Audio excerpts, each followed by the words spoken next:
Assalamualaikum warahmatullahi wabarakatuh.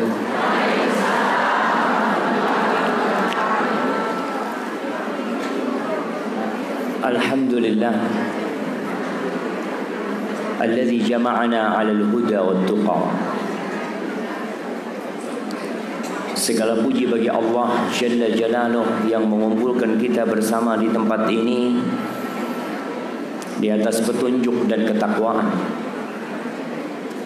Semua perkumpulan, semua kebersamaan, semua persahabatan yang tidak dibangun di atas ketakwaan akan menjadi permusuhan yang penuh penyesalan. Suami istri, orang tua dan anak, kita dengan sahib-sahib kita. Kalau berkumpulnya kita tidak di atas ketakwaan, kata Allah Jalla Jalaluh, al-akhilla yawma idzin ba'duhum li ba'din adu illa al-muttaqin. Orang-orang yang saling mengasihi kelak pada hari kiamat akan saling bermusuhan, kecuali orang-orang yang bertakwa. Mungkin kita tidak saling kenal di tempat ini. Mungkin kita duduk di sebelah orang yang baru pertama kali kita melihat dia. Tapi kenapa kita mau datang ke tempat ini? Karena kita sama-sama beriman bahwa la ilaha illallah dan Muhammad sallallahu alaihi wasallam adalah Rasulullah. Allahumma salli wa sallim ala sayyidina wa maulana Muhammadin wa ala alihi wa ashabihi ajma'in. Ya Allah, semoga salawatmu, salam, berkah dan nikmatmu senantiasa Engkau curahkan untuk hamba kekasihmu, untuk baginda Nabi kita Muhammad sallallahu alaihi wasallam, yang kita tidak pernah melihat beliau, tapi kita cinta kepada beliau. Suatu saat kita berharap kita bisa memandang wajah Rasulullah sallallahu alaihi wasallam. Hari ini hari Jumat, harinya banyak-banyak salawat kepada Rasulullah sallallahu alaihi wasallam. Tunjukkan kalau engkau benar-benar mencintai Rasulullah sallallahu alaihi wasallam dengan memakmurkan waktumu dengan bersalawat buat beliau. Beliau yang berkorban untuk kita. Beliau yang membimbing kita untuk mengenal Allah Jalla Jalaluh. Tapi banyak di antara kita yang tidak menghidupkan sunnahnya dan menjalankan ajarannya. Allahumma salli wa sallim alaihi wa ala ahlihi wa ashabihi ajma'in. Amma ba'd. Jamaah rahimakumullah. Pernah Rasulullah sallallahu alaihi wasallam berwasiat kepada Aisyah radhiyallahu taala anha, kepada istrinya. Saya sekarang berada di hadapan wanita yang dia adalah ibu buat anak-anaknya, istri buat suami, kakak buat adik lelakinya atau adik perempuan. Dengarkan wasiat Nabi buat Aisyah. Nabi mengatakan kepada Aisyah radhiyallahu taala anha, ya Aisyah, iyyaki wa muhaqqaratil a'mal. Wahai Aisyah, engkau hati-hati dengan amalan-amalan yang diremehkan, dengan dosa-dosa yang dianggap kecil, dengan dosa-dosa yang dianggap ya enggak apa-apa. Kenapa? Kata Rasul sallallahu alaihi wasallam, fa innalaha minallahi taliban. Sesungguhnya akan ada penuntutnya dosa-dosa tersebut. Hadis riwayat Ahmad. Apa yang maksud ada penuntutnya? Para ulama menjelaskan Allah telah memberikan kewajiban kepada salah satu malaikatnya untuk menuntut dosa-dosa kecil yang dilakukan. Diikutin dosa-dosa, dicatat. Dan Allah mengatakan wa may ya'mal mithqala dzarratin syarran yarah. Barang siapa yang beramal dosa, kejahatan, walaupun itu kecil sebesar semut merah, yang kecil yang mungkin tidak berasa tatkala berjalan di tubuh kita, engkau akan melihatnya.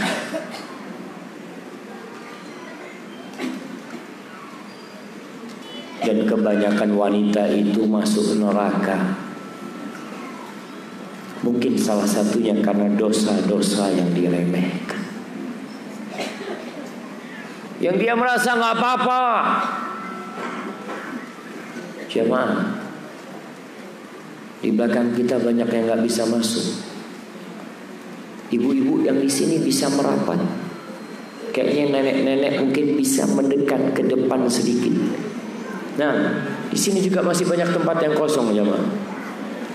Kalau ibu-ibu nggak keberatan supaya banyak pahalanya, berdiri dulu lah, dari capek berduduk. Ibu-ibu coba berdiri. Masya Allah, nggak ada yang kuat berdiri, ibu. Berdiri kayak ustadznya berdiri gitu.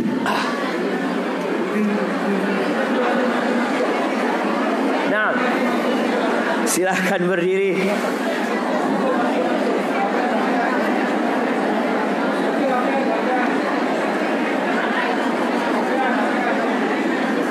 Setelah berdiri maju sedikit aja majunya. Tasnya mungkin. Oh, ibu-ibu soalnya bawa tas, Ustaz. Jadi tempat duduk itu diisi tasnya ibu-ibu mungkin. Tasnya mungkin bisa di pangku aja. Ya, silakan duduk sekarang ibu-ibu. Bismillah.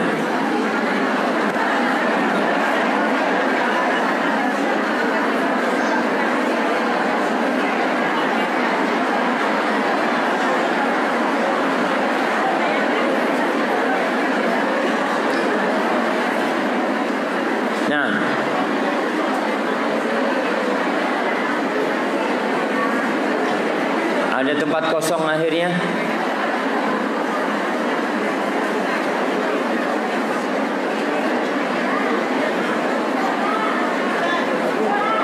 Sudah?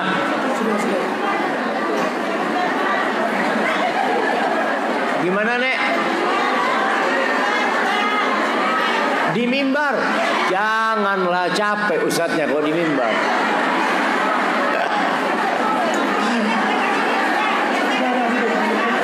Ya, silakan duduk. Yang penting dengar suaranya.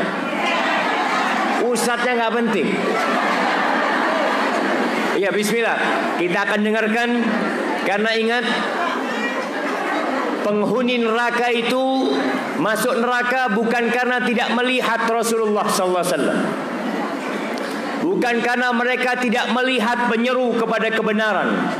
Tapi kata mereka mengatakan, "Lau kunna nasma' au naqil ma kunna fi ashabis sa'ir." Andai kata kita mendengar dan memahami, maka kita tidak akan menjadi penghuni neraka sa'ir. Di surah Al-Mulk. Nah, "Lau kunna nasma'u au naqil ma kunna fi ashabis sa'ir." Baik. Sekarang dengarkan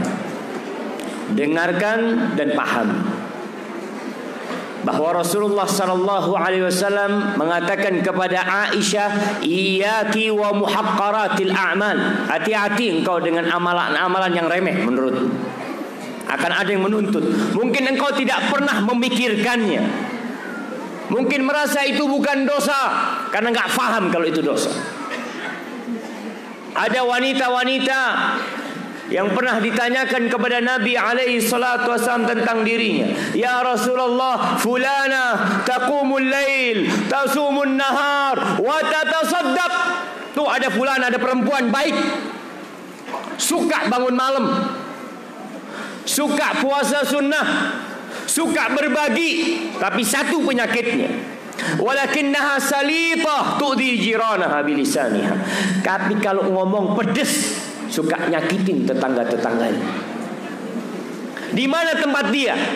Di surga dengan sholat dia, dengan puasa dia, dengan sedekah dia, atau di neraka? Apa kata Rasul sallallahu alaihi wasallam? La khaira fiha hiya finnar. Enggak ada kebaikan wanita kayak gitu. Di neraka tempat. Na'udzubillah min dzalik. Jangan meremehkan dosa. Bangga dengan ibadahnya, bangga dengan sedekahnya, bangga dengan puasanya, bangga dengan bacaan Qur'annya, lalu meremehkan dosa-dosa kecil, akan ada yang menuntut. Para ulama menjelaskan tatkala Nabi mengatakan sallallahu alaihi wasallam, fa inna laha minallahi taliban, berarti di sisi Allah besar dosa itu. Kebanyakan wanita masuk neraka.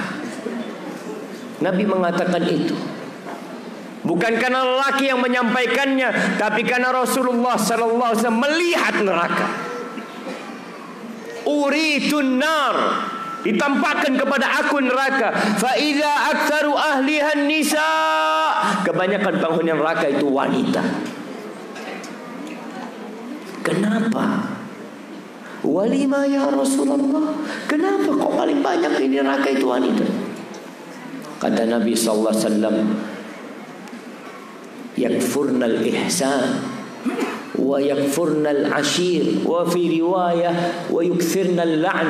Perempuan itu kufur dengan suaminya, kufur dengan kebaikan-kebaikan suaminya. Kalau suaminya melakukan kesalahan sekali, dosa suaminya yang dulu dibuka sama dia. Kau pernah kayak gini, kau pernah kayak gini, terus seakan-akan suaminya tidak pernah berbuat baik sama dia. Lau ahsanta ila ihdahunna ad-dahr, andai kata engkau berbuat baik kepada salah satu di antara mereka, 1 tahun kau berbuat baik. Suami berbuat baik sama istrinya terus selama 1 tahun. Thumma ra'at minka syai'an, lalu melihat satu kesalahan kau lakukan terhadap dirinya. Perempuan ini akan mengatakan, ma ra'aitu minka khairan qat, engkau tidak pernah berbuat baik sama aku. Aku hidup bersamamu gak pernah bahagia. Subhanallah, setahun penuh gara-gara satu dosa. Maka hati-hati. Masuk surga bagi wanita muda, bagi yang mau masuk surga. Apa kata Nabi sallallahu alaihi wasallam? Idza shallatil mar'atu khamsaha wa shamat syahraha wa ata'at zawjaha wa hafizat farjaha qila laha udkhulil jannah min ayyi abwabil jannati syi'ti. Apabila wanita salat yang 5 waktu, tepat waktu 5 waktu, puasa di bulan Ramadan. Nih ibu-ibu, nenek-nenek, remaja yang punya utang puasa Ramadan harus dibayar. Karena banyak wanita, ya dia punya utang Ramadan 2 hari, 3 hari, 7 hari. Ketika itu melahirkan nifas, gak puasa 1 bulan penuh, gak peduli dia, akan dituntut jemaah. Mungkin suaminya tidak tahu, mungkin anaknya tidak tahu kalau ibunya punya utang puasa. Kalau utang kepada tetangga, ada yang nuntut di dunia ini. Tapi kalau utang sama Allah Jalla Jalaluh, engkau puasanya nggak lengkap, lalu engkau diam, anaknya nggak tahu, suaminya nggak tahu. Tapi kiraman katibin ya'lamuna ma taf'alun. Tapi ada malaikat-malaikat mencatat bahwa engkau punya utang puasa. Mungkin hanya 2 hari, tapi tetap hutang. Sholat 5 waktu, puasa di bulan Ramadan, taat patuh sama suaminya. Boleh enggak wanita ngangkat suara di atas suaminya? Boleh enggak perempuan nyuruh-nyuruh suaminya? Bang, sini bang. Datang suaminya, apa? Tolong masak sana ke belakang. ibunya mau nonton TV. Atau taat, bukan kebalik. Jangan bangga ketika wanita merasa bisa menundukkan suaminya, merasa suaminya yang memberikan servis pelayanan kepada dia. Jangan bangga engkau, karena engkau telah berbuat kedurhakaan. Dan orang tua kalau melihat anaknya durhaka sama suaminya, maka orang tua harus panggil anaknya, nak, ingat suamimu itu nak, surgamu atau nerakamu. Bukan urusan kehidupan dunia. Perempuan taat patuh sama suaminya, kemudian dia wahafidhat farjaha, menjaga kehormatan dirinya, maka akan dikatakan kepada perempuan ini, udkhulil jannah, silahkan masuk surga dari pintu mana saja yang engkau mau. Mudah apa sulit bagi wanita masuk surga? Tapi kenapa banyak di neraka? Udah dikasih kemudahan tapi nggak mau. Jamaah, hidup ini pilihan. Pilihan kita hidup ini. Mau surga, mau neraka, fadhal. Yang mau silahkan. Dan Rasulullah SAW sudah menjelaskan semuanya kepada kita lewat Al-Quran Karim dan lewat sunnah-sunnah Rasulullah Sallallahu Alaihi Wasallam. Baik, anda rasa sudah cukup, karena kita mau masuk ke sesi tanya jawab. Karena tema kita itu mendengar curahan hati. Banyak ibu-ibu yang merasa, Ustaz, suami kita zalim, Ustaz. Nah,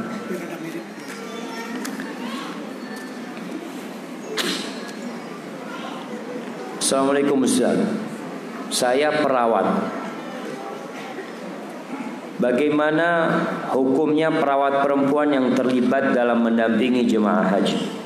Karena kami pergi tanpa mahram, tapi pekerjaan kami mulia dan sekaligus kami bisa beribadah haji, dan itu permintaan pemerintah. Bagaimana Ustaz? Anak ibu berumur 75 tahun sudah mendapatkan porsi untuk berangkat haji, sementara anak tidak punya mahram untuk berangkat. Bagaimana solusi? Jamaah, berkaitan dengan berangkat safar tanpa mahram, secara umum hukumnya sama. Bahwa Rasulullah SAW mengatakan, la tusafirul mar'atu illa ma'adhi mahramin. Perempuan gak boleh safar. Perjalanan safar artinya safar yang di situ diperbolehkan untuk tidak berpuasa, yang disyariatkan mengqosor sholat kita ketika itu, maka tidak boleh kecuali pakai mahram, ada pendamping dia. Hanya di sini ada pembahasan para ulama mengatakan larangan itu ada sebabnya, atau memang larangan itu umum. Yang mengatakan larangan itu ya umum, artinya memang nggak boleh, sehingga dalam semua urusan nggak boleh safar tanpa mahram. Tapi yang mengatakan larangan itu sebenarnya dikarenakan takut perempuan itu nanti ada yang menyakiti, ada yang membolimi, atau jalannya tidak aman, sehingga kalau aman nggak apa-apa. Sebagian ulama berpendapat seperti itu. Tapi ulama yang lain yang lebih menegaskan jangan safar kecuali dengan mahram, walaupun aman. Haji gimana? Pendapat Imam Syafi'i, kalau berangkat haji yang wajib tanpa mahram boleh dengan catatan aman. Haji wajib, artinya bukan haji sunnah, bukan. Dia sudah pernah haji, mau berangkat haji lagi sunnah tanpa mahram nggak boleh. Tapi kalau memang tidak ada mahramnya, kondisinya aman dan itu haji wajib dia, tafadhol. Dan bagi orang yang berangkat tanpa mahram, dia maksa, Ustaz, anak kok kayaknya ikut pendapat yang membolehkan karena kondisi aman, banyak-banyak istighfar. Buat anak tetap, ketika disyariatkan perempuan itu ada mahramnya, karena perjalanan itu menakutkan jamaah. Perempuan itu lemah. Lihat perempuan-perempuan yang diperkosa, perempuan-perempuan yang diganggu oleh laki-laki. Itu rata-rata mereka ketika keluar dari rumah apalagi pergi kos di tempat mana, kerja di tempat mana. Allah Jalla Jalaluhu mengatakan waqarna fi buyutikunna, wahai para wanita, tinggallah kalian di rumah kalian. Wala tabarrujna tabarrujal jahiliyatil ula. Kalau harus keluar jangan tabarruj. Jangan menampakkan keindahannya. Jangan menampakkan perhiasannya semua ditunjukkan, jangan. Kalau harus keluar. Kenapa? Karena perempuan ini indah, jemaah. Semuanya. Sandalnya perempuan lebih bagus dari sandalnya orang laki. Antum bisa lihat. Mobilnya perempuan, antum bisa lihat. Mobil punya perempuan nih.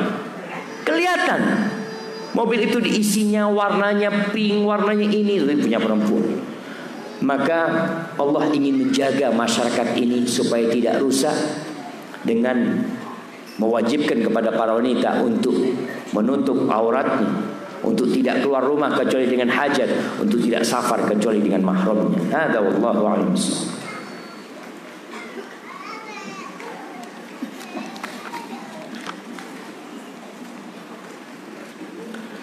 Bagaimana kami harus menyikapi posisi kami yang umumnya di Bukit Tinggi ini, ibu yang lebih banyak berusaha daripada bapak? Benar ya? Hah? Iya.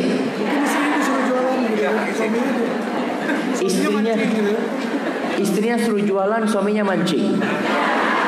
Betul.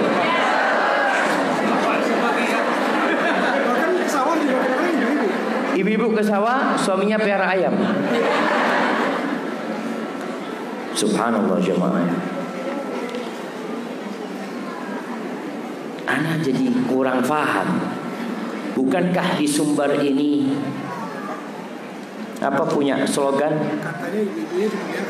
Kata-katanya ibunya dimuliakan. Apa namanya? Bundo Kanduang. Masya Allah. Kenyataannya Allah Akbar. Jadi tulang punggung itu ibu-ibu. Nggak semua. Tapi kebanyakan kayak gitu. Baik, berarti ada yang perlu diluruskan. Ini tugas para ulama, tugas para pengurus-pengurus masjid untuk mengangkat hal ini. Kenapa Allah memuliakan kaum lelaki? Allah mengatakan ar-rijalu qawwamuna 'alan nisa. Lelaki-lelaki itu pengayom, pemimpin buat para wanita. Kenapa? Bima faddalallahu ba'dahum 'ala ba'din wa bima anfaqu min amwalihim. Karena dua hal. Karena lelaki memang Allah beri karunia bisa menjadi pemimpin. Ada kesiapan untuk menjadi pemimpin seorang laki-laki. Itu semua tahu hal itu. Yang kedua, wabima anfaqu min amwalim. Karena lelaki yang memberikan nafkah kepada para istri. Jadi kewajiban memberikan nafkah kepada istri itu 100% kewajiban suami. Lalu tugas istri apa? Mencetak generasi masa depan. Nah, karena kalau perempuannya sering keluar rumah, anaknya jadi apa? Ibunya sering keluar rumah, padahal ibu itu madrasah. Sekolah itu ibu. Sebelum ada SD, sebelum ada TK, PAUD, terus sekolahnya anak kita itu di ibunya. Maka perlu diluruskan. Ini sesuatu yang tidak benar. Ketika seorang sahabat bertanya kepada Nabi SAW tentang kewajiban dia menjadi seorang suami, antut'imaha idza ta'imta, engkau kasih dia makan kalau engkau makan. Wa antaksuha idza iktasaita, engkau kasih dia pakaian kalau engkau bisa beli pakaian. Itu tugas suami. Oleh karena itu kalau kejadiannya seperti ini, biasanya jemaah, kalau istri yang bekerja, suami ongkang-ongkangan, itu biasanya rumah tangganya berantakan. Istri datang kerja, bang, masakin buat anak-anak, nangis tuh. Karena istrinya capek pulang kerja. Subhanallah jemaah. Ana baru tahu ini benar-benar. Memang ada di beberapa tempat yang non muslim. Kalau nggak salah dulu itu di Bali. Mungkin sampai hari ini tradisi itu masih ada di Pulau Bali sana. Bahwasanya yang kerja itu perempuan. Kebanyakan laki-lakinya sabung ayam dulu itu. Seperti itu. Tapi mereka bukan orang-orang Islam. Sedangkan Masya Allah Bukit Tinggi hampir semuanya muslim, yang mereka tahu dengan syariat dan faham dengan ajaran Islam. Tapi masalahnya kebanyakan kita itu gak mau belajar agama. Maka kalau anda tanya, kalau dikatakan salah kami, yang salah bukan anti, yang salah itu suaminya. Dan ibu-ibu mulai sekarang harus mulai meluruskan anak-anaknya. Baik. Yang bayar mahar laki apa perempuan di sini? Mahar tetap laki. Yang di tempat mana yang katanya perempuan beli lelaki? Di mana? Pariaman. Benar. Allahu Akbar jemaah. Kayaknya ada banyak tradisi-tradisi yang harus diluruskan. Islam itu tidak anti tradisi. Semua tradisi, semua budaya yang tidak bertentangan dengan syariat, tafadhol. Tapi kalau menabrak kitabullah, menabrak sunnah Rasul SAW, lemparkan tradisi ini ke tembok. Yang dipakai adalah qala Allah, qala Rasul. Yang kedua, kami perempuan ini kan ada datang bulan 1 kali 1 bulan. Kadang ada yang datang 2 kali dalam sebulan. Bagaimana memastikan kalau kami sudah suci?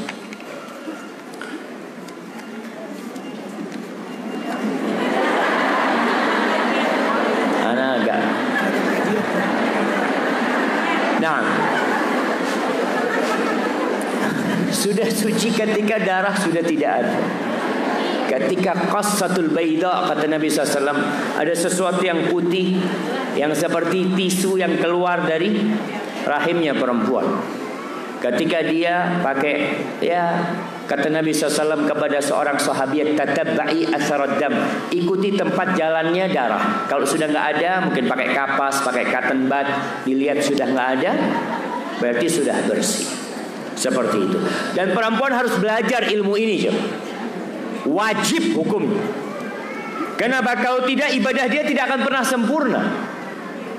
Dia nggak sholat karena berpikiran kayaknya anak belum bersih, padahal dia sudah bersih. Dia tetap berpuasa karena pandangan dia sudah bersih, padahal dia sedang datang bulan, belum selesai kebersihan dia, sehingga puasanya tidak diterima. Ini ilmu ini wajib buat perempuan untuk belajar, karena berkaitan dengan ibadah dia. Maka coba, anak kadang-kala malu mau ngomong masalah ini, nanti cari ustazah lah. Nah, maka datang kajian. Artinya ibu-ibu punya kewajiban, Anda mau belajar tentang masalah darah haid dan nifas. Jangan dianggap ini ilmu yang tidak penting, bahkan ini ilmu yang sangat penting buat para wanita. Karena tiap bulan datang tuh sama dia. Tiap bulan dia bingung gimana dengan sholat anak. Hadza wallahu a'lam bissawab. Assalamualaikum Ustaz. Waalaikumsalam. Saya hamba yang baru berhijrah. Saya selalu mengikuti pengajian seminggu sekali. Suami mengizinkan saya, tetapi mertua tidak menyetujui saya. Mertua berkata, cukupi dulu ekonomi. Hah? Mertua nyuruh menantu perempuannya bekerja. Iya, cukupi dulu ekonomi baru mencari ilmu pengajian. Apakah mendengar dan mencari ilmu hanya untuk orang kaya? Allahu Akbar. Jamaah, ya ini tadi kenapa ada omongan seperti ini?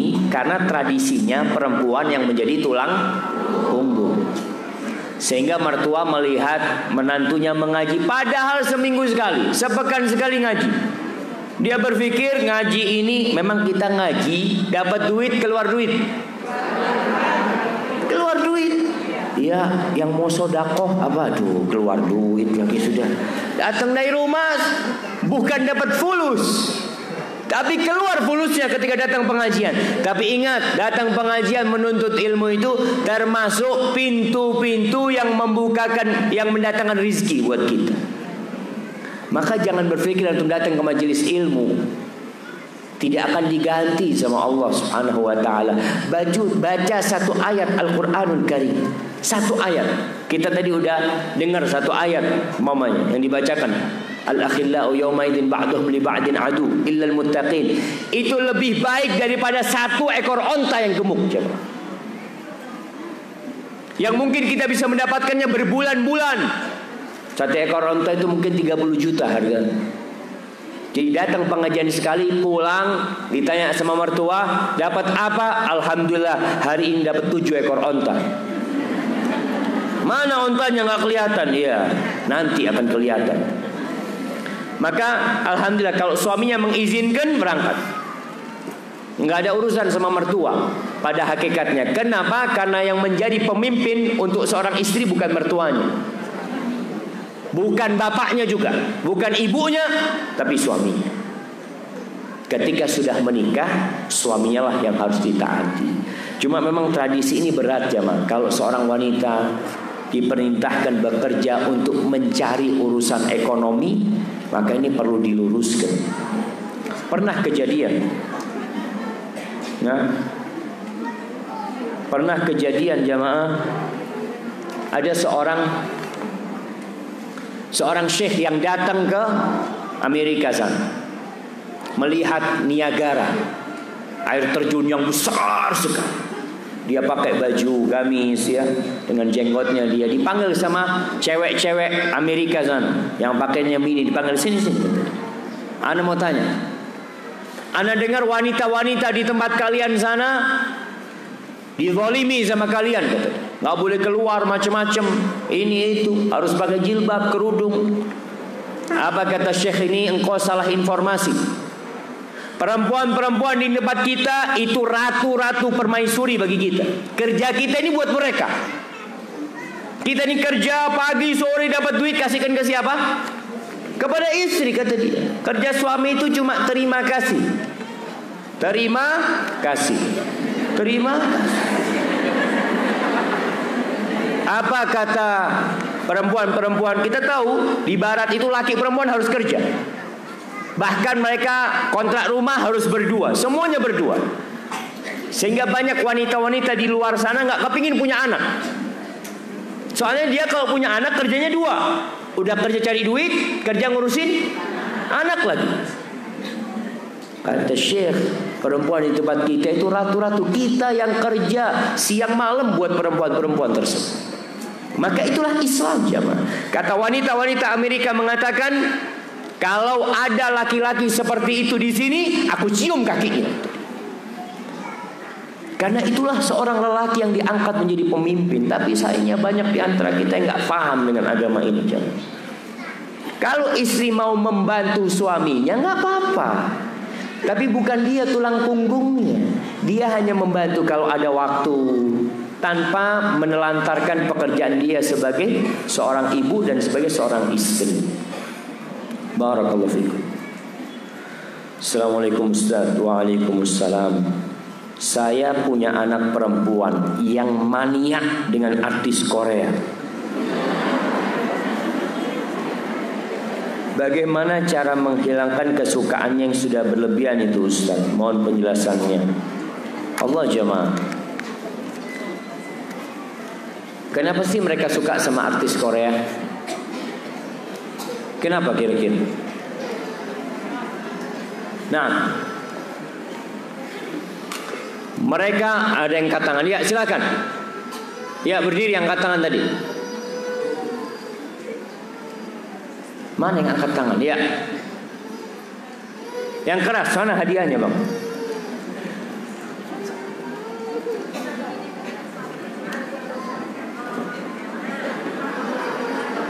Tunggu dulu, anak nggak dengar suaranya. Karena satu Karena tidak pernah didik secara Islami. Ya, yang kedua. Kenapa?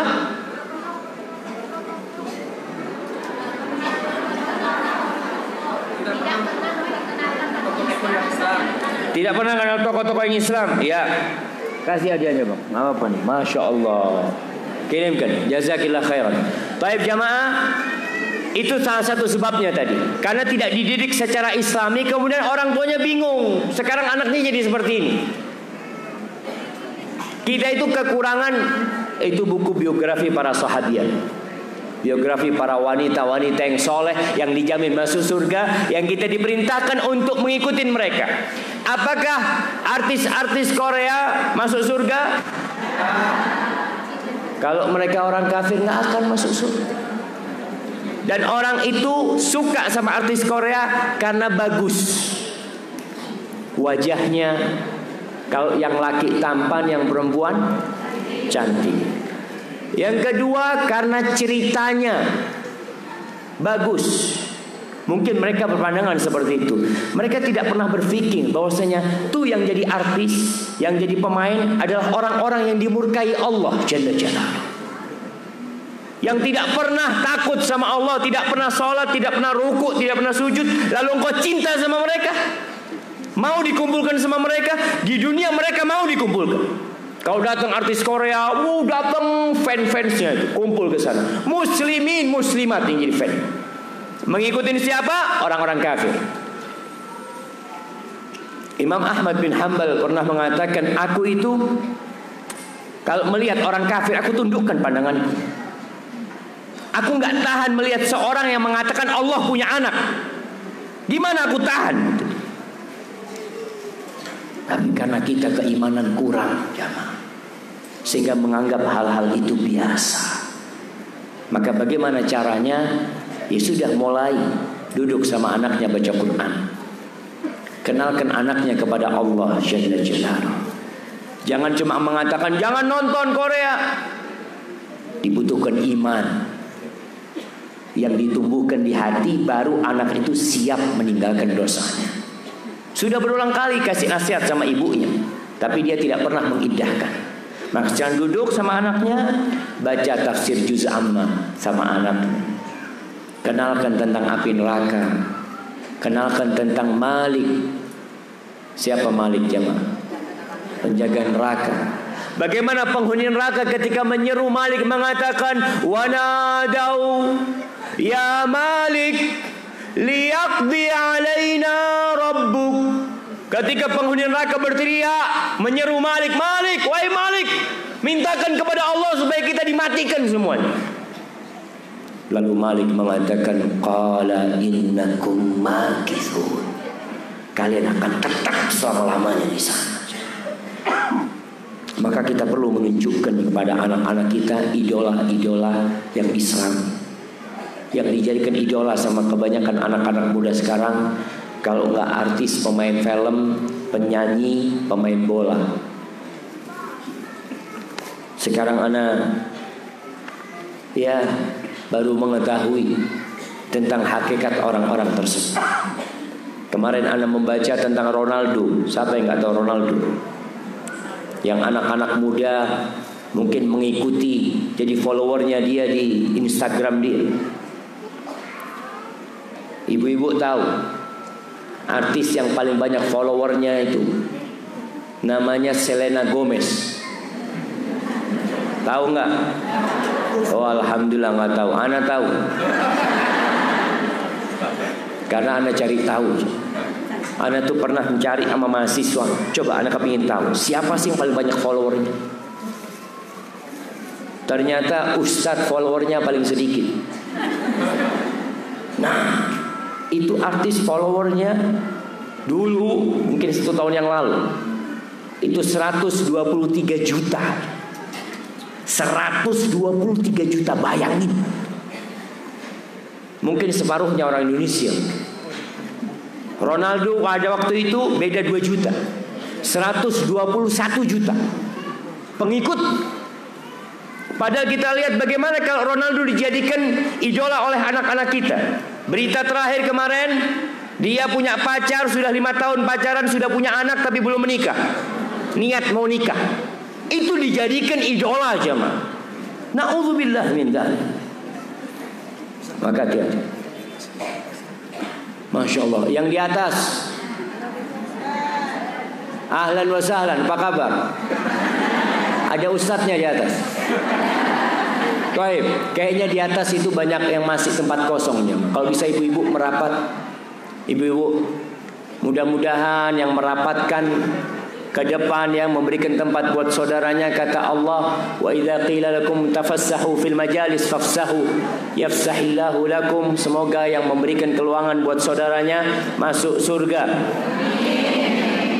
Jangan cuma amin diam doang. Amin ya, bergeraklah.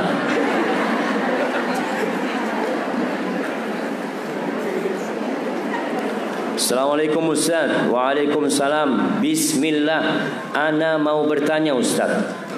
Afan Ustaz, ana mau menikah. Ana maunya calonnya yang bisa membawa ana ke surga, taat kepada Allah Ta'ala. Sedangkan orang tua ana masih mencari atau menilai calon suami ana dari segi dunia. Bagaimana solusi untuk menjelaskan kepada orang tua Ustaz? Barakallahu fiik. Allah jamaah. Kalau orang tua cinta sama anaknya, maka dia harus cari yang terbaik buat anak. Ana yakin orang tua yang ingin anaknya menikah dengan lelaki yang sudah sukses dari sisi ekonomi, itu cinta sama anaknya, tapi di dunia. Dia berpikir kebahagiaan itu rumah yang mewah, mobil yang bagus, usaha yang lancar, duit yang banyak, itu kebahagiaan. Lah, bukan itu kebahagiaan. Kata Rasul sallallahu alaihi wasallam, "Laisal ghina an kathratil ard." Kekayaan itu bukan dengan banyaknya harta benda, bukan. Walakinnal ghina ghinan nafs. Kekayaan itulah kekayaan hati.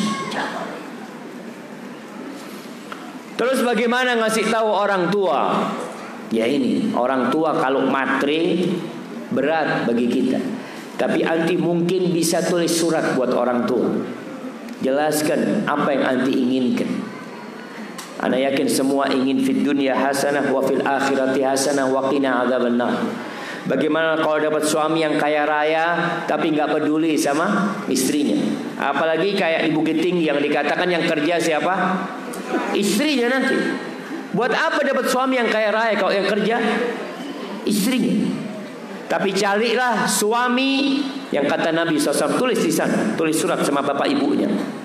Wahai bunda, wahai ayah, sampaikan, aku ingin bahagia di dunia dan di akhirat. Aku yakin kalau aku sengsara di dunia ini, kesengsaraanku hanya 70 tahun, hanya 80 tahun. Tapi kalau kesengsaraanku di akhirat itu selama-lamanya. Maka sampaikan di sana, bahwasanya Nabi SAW mengatakan, idza ja'akum man tardawna dinahu wa khuluquhu fa'ankihu. Apabila datang kepada kalian seorang lelaki meminang, yang punya 2 kriteria. Yang pertama, agamanya baik, yang kedua, akhlaknya mulia. Ingat, agama dari mana kita lihat? Hubungan dia sama Allah. Salatnya baik, baca Qur'annya baik, puasanya Masya Allah, rajin. Itu agamanya baik. Akhlak urusan dalam muamalah, dalam bergaul sama orang. Karena ada orang-orang jamaah yang agamanya baik, akhlaknya buruk. Ada. Masya Allah, imam, khatib, masjid. Orang taunya dia orang baik, tapi istrinya ngelihat dia bukan orang baik. Kenapa? Ana tahu sama dia. Ada seperti itu. Maka carilah tahu tentang agama dan akhlak. Akhlak dari pergaulan. Kirim orang, mau suruh cari tahu tentang dia, gimana fulan di tempat kerjanya, gimana fulan di tetangga-tetangganya. Kalau mereka mengatakan baik, maka dia anti tulis surat kepada orang tua tentang keinginan anti, dan ucapkan terima kasih kepada orang tua yang telah membesarkan anti. Sampaikan juga bahwa keinginan orang tua agar anti mendapatkan suami yang dunianya bagus, itu bentuk cinta orang tua. Tapi anti bisa sebutkan, aku ingin seperti ini ayah. Dan orang tua nggak boleh maksa putrinya untuk hal itu. Barakallahu fikum. bagaimana hukumnya kalau seorang istri dulunya pernah melakukan perbuatan tercela seperti selingkuh? Na'udzubillah min dzalik. Selingkuh ini apa artinya?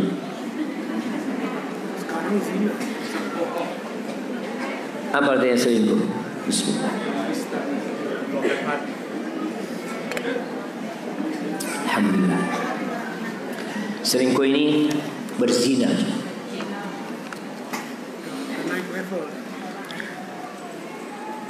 Apa yang harus dilakukan seorang istri?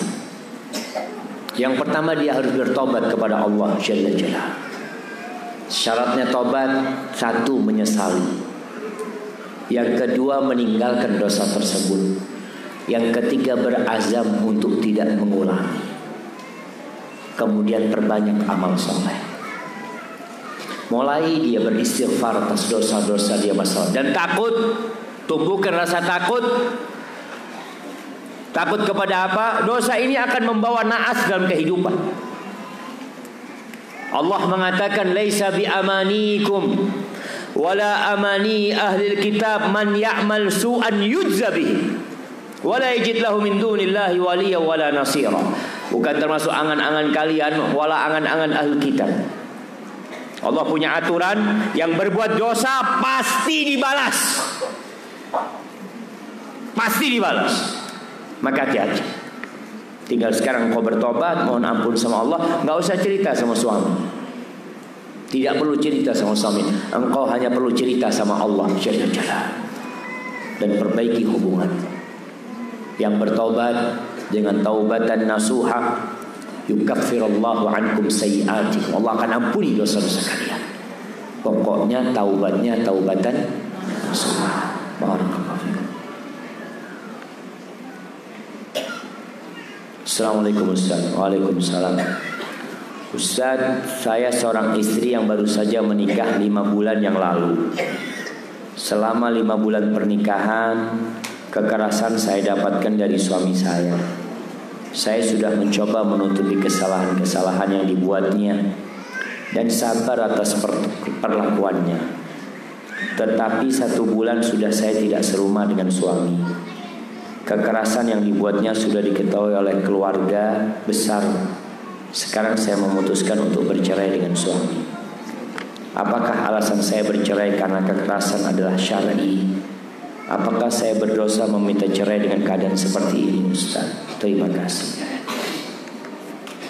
Allah jamaah. Nih, kenapa kok bisa seperti ini? Salah pilih. Mungkin ketika dia memilih, mungkin bukan dia yang salah, tapi orang tuanya. Dia dipaksa untuk menikah, Ustaz. Ana nggak mau sama dia, Ustaz. Tapi ana sebagai bentuk berbakti sama orang tua, ana iakan keinginan orang tua. Dan sekarang orang tua yang akan bersedih karena membawa janda ke rumahnya. Lebih baik dia itu membiarkan putrinya di rumah menjadi seorang gadis, menanti lelaki yang benar-benar soleh yang meminang dia, daripada terburu-buru menikahkan putrinya. Akhirnya jadinya seperti itu. Atau kesalahannya kesalahan anti yang memang mau dengan lelaki itu tanpa tahu bagaimana agama dia. Yang dilihat merek mobilnya ketika datang. Oh, Masya Allah, bismillah, cocok sudah. Cocok sama mobilnya, bukan sama suami. Akhirnya kekerasan yang dapat. Cari tahu. Ingat, Asma binti Abu Bakar pernah mengatakan, an-nikahu riqqun falyanzur ahadukum 'inda man yariqu karimatahu. Nikah ini seperti perbudakan, kata Asma. Karena yang jadi pemimpin suami. Istri itu nggak bisa mau pulang tanpa diceraikan suami, nggak bisa. Maka hendaklah kalian melihat kepada siapa kalian menjadikan putri-putri kalian itu jadi budak. Orang tua harus cari tahu. Maka kalau dilihat sekarang suaminya melakukan kekerasan, dan buat para wanita, ada lelaki yang memang emosional ya, orang yang suka marah. Tapi wanita ini kalau dia pandai melihat apa yang menyebabkan suaminya emosi, insya Allah bisa dijaga pernikahan. Contoh nih, ibu-ibu jangan lagi tanya sama suami kalau pulang kerja dari mana. Nggak ada lagi pertanyaan, bang dari mana, nggak ada. Pertanyaannya apa? Diganti, mau apa? Siap ibu-ibu? Siap nggak siap? Betul. Artinya suami itu kalau capek dari tempat kerja lalu ditanya, bang dari mana? Udah tahu dari tempat kerja masih ditanya dari mana? Udah tahu capek. Dia itu kerja, memang pulang dari kerja. Mungkin kerjanya dari tempat mana-mana. Yang jelas dia pulang ingin masuk surga. Jadikan baiti jannati, rumahku surgaku. Ketika suami buka pintu, usahakan dia itu masuk surga. Tapi kalau pertanyaannya dari mana, nggak jadi dia masuk. Dari astagfirullahaladzim. Coba tanya dulu mau apa, mau yang panas apa yang dingin. Masya Allah. Dudukkan suaminya, pijetin suaminya. Nanti dia cerita sendiri dari mana. Dia itu juga perlu orang mendengarkan curhatan dia. Tapi kalau istri yang nuntut sama dia untuk cerita, kadang-kadang dia malas. Maka biarkan suami yang cerita. Kemudian istri itu tahu apa yang menyebabkan suaminya marah. Maka tutup semua celah yang membuat suaminya bertindak kasar. Umpamanya ada suami-suami yang marah kalau kopinya habis. Betul. Ada seperti ibu udah tahu kopinya habis, biasanya dia akan teriak-teriak. Ustaz, bikin suaminya tidak pernah teriak-teriak. Bikinkan kopi 1 termos. Betul. Artinya bagaimana suami ketika kopinya habis, fulana, antum datang, itu bang termosnya. Oh iya, udah dia. Termos bang ini cukup buat 2 minggu bang. Abang tenang sudah. Artinya dia udah gak bisa marah 2 minggu. Tolong dicari tahu, istri insya Allah tahu penyebab. Karena kebanyakan perceraian itu atau kekerasan dalam rumah tangga selalu dikatakan, Ustaz sebenarnya masalahnya remeh. Kenapa bisa jadi besar? Karena engkau membiarkan. Ustaz suami masa cuma masalah kos kaki marah-marah Ustaz. Masalah topinya, dia mau ke masjid topinya nggak ada, teriak-teriak. Masalahnya remeh, berarti engkau harus siapkan topi, beli topi 2 lusin. Suami mau ke masjid, biasanya kan gitu suami. Anak-anak sama, anak seorang suami. Kadang-kala anak masuk rumah, topi anak taruh mana, nanti mau ke masjid, kebingung, mana topinya. Sebagai seorang istri, siapkan, jangan dimarahin suaminya. Kadang-kala, mana topiku? Kan abang yang taruh. Jangan bikin ribut sama suami. Istri itu melayani. Maka mudah-mudahan dengan cara seperti itu, tadi suami yang awalnya suka marah, itu akan hilang kemarahannya. Dan insya Allah wanita bisa. Tapi kalau kejadiannya sudah berpisah dan anti gugat cerai karena kezaliman suami, itu boleh-boleh saja khulu itu. Tapi coba, mungkin masih bisa dimediasi. Mudah-mudahan pernikahannya masih bisa berlanjut. Hadza wallahu a'lam. Assalamualaikum. Waalaikumsalam. Bagaimana cara pemilihan sekolah anak Ustaz? Di mana untuk masuk sekolah sunnah tingkat SMP, pondok pesantren sunnah, seleksinya begitu ketat dengan biaya rata-rata mahal. Jika dimasukkan ke sekolah biasa, maka anak kita akan mempelajari musik, di mana musik itu haram. Wallahi jamaah, anak kalau bicara musik, yang membuat orang lalai lupa dari Allah itu salah satunya musik. Ana sempat sampaikan bahwasanya Bill Gates, tahu Bill Gates? Siapa yang kenal Bill Gates? Bill Gates itu termasuk orang terkaya di dunia ini yang mendirikan Microsoft Word. Dia itu ana baca, mungkin 1 pekan yang lalu ana baca, dia mengatakan bahwasanya dia pernah puasa 5 tahun tidak mendengarkan musik demi suksesnya usaha dia. Orang kafir nih jemaah. Dia tinggalkan sebuah serius, dia ingin menggarap. Kenapa? Karena musik membuat lalai. lalai jemaah. Duduk sambil menggerakkan kakinya, kepalanya goyang-goyang. Dan antum lihat tempat-tempat maksiat mesti ada musik. Terus gimana sekarang urusannya dengan milih sekolah? Kalau kita lihat memang secara umum sekolah di negeri kita ini tidak peduli sama agama. Secara umum pelajaran agama cuma 2 jam dan tidak diujikan nasional. Tidak ada ujian nasional masalah agama. Yang diujikan apa?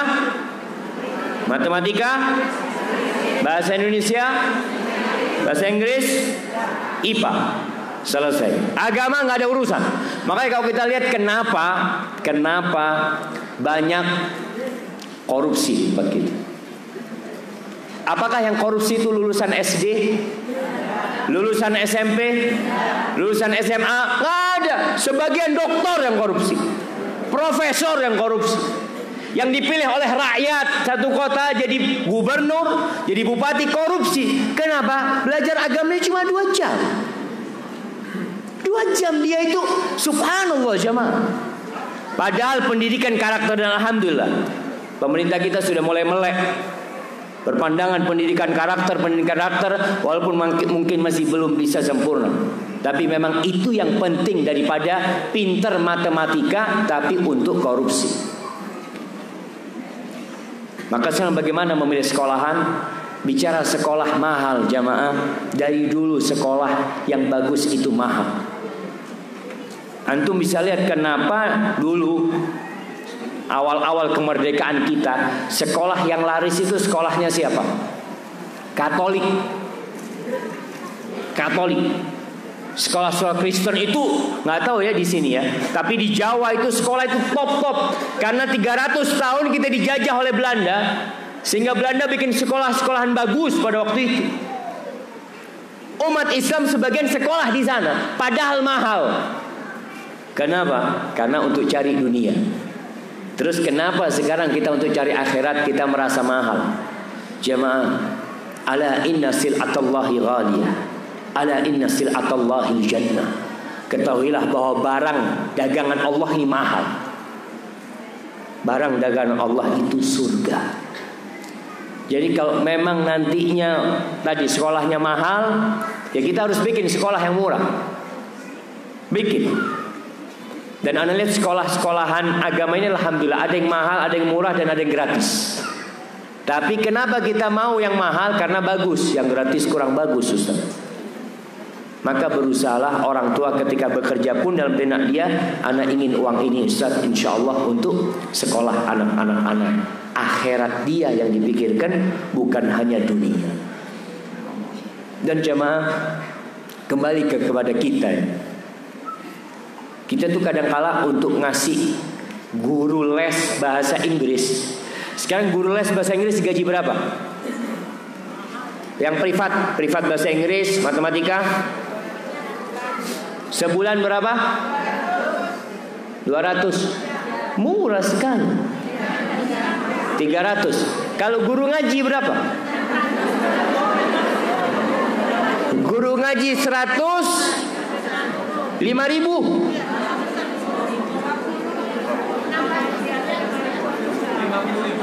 50.000. Allahu Akbar jemaah. Kita lihat tuh, untuk agama kita bayar 200 murah. Coba guru ngaji yang ngomong, "Bapak, ini bayarnya 100, mahal banget kamu." 100. Ini harus ikhlas ngajarkan Quran.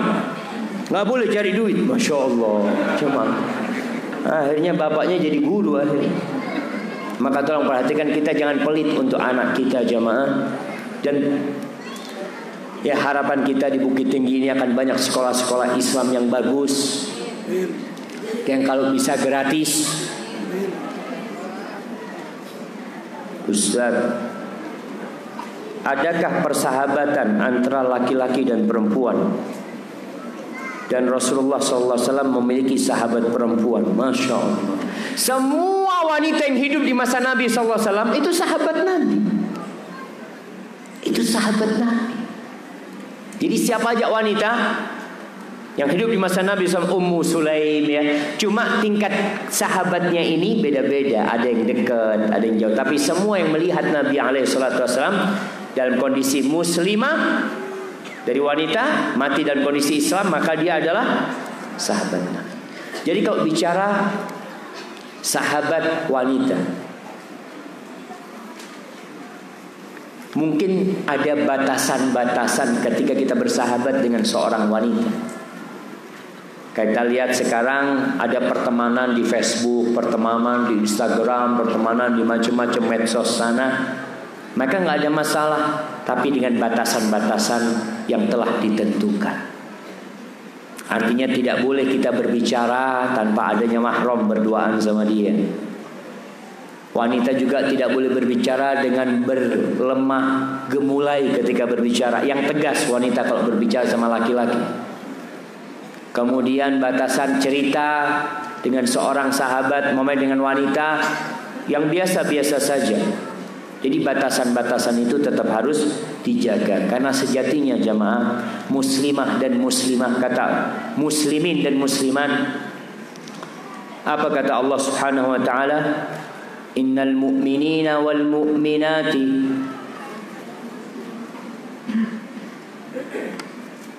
anak kok lupa sama ayatnya. Ba'duhum awliya'u ba'd. Sebagian di antara mereka adalah kekasih buat sebagian lainnya. Sebagian di antara mereka adalah pelindung buat yang lainnya. Sebagian di antara mereka adalah pemimpin buat yang lainnya. Itu muslimin, muslimat, mukminin, mukminat seperti itu. Tapi kalau yang dimaksud dengan sahabat yang kita berduaan sama dia, berangkat sama dia, ngobrol sama dia, tentunya nggak sampai seperti itu kalau laki sama perempuan, karena ada batasan-batasan. Bahkan kita memandang saja diperintahkan untuk menundukkan pandangan. Barakallahu fikum. Ustaz, saya mau bertanya, bagaimana menurut pandangan Islam ketika saya ingin bercadar, tetapi ilmu agama saya masih belum banyak, dan saya terinspirasi memakai cadar karena seorang ikhwan yang saya kagumi.